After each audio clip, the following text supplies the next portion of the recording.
What happens when the mediator in a brutal war suddenly becomes the target? That is the unprecedented reality we are facing right now, as Israeli warplanes have conducted targeted airstrikes deep inside the capital of Qatar, Doha, for the first time in history. The immediate shock is giving way to a single, urgent question. Why would Israel attack the very nation that has been the central negotiator in its conflict with Hamas? Official statements from Tel Aviv are direct and unapologetic. They claim the strikes targeted and eliminated senior Hamas political leaders who have been living in Doha for years. The Israeli government is framing this as a precision counterterrorism operation, stating, "We will not allow the architects of terror to find safe haven anywhere in the world."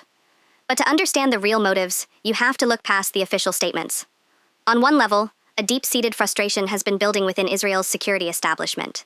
They view Qatar not as a neutral mediator, but as a host and patron to Hamas leadership.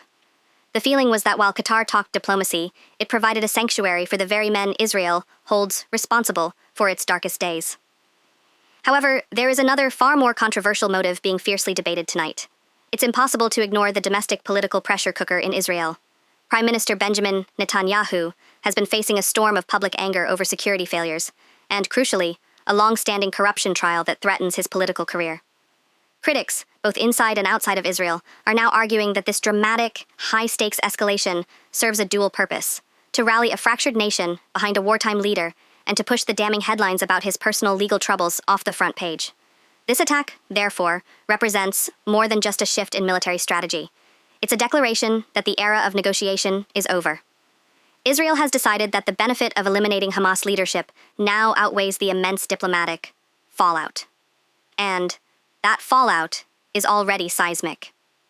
The strike was conducted dangerously close to Al Udeid Air Base, the largest American military installation in the Middle East.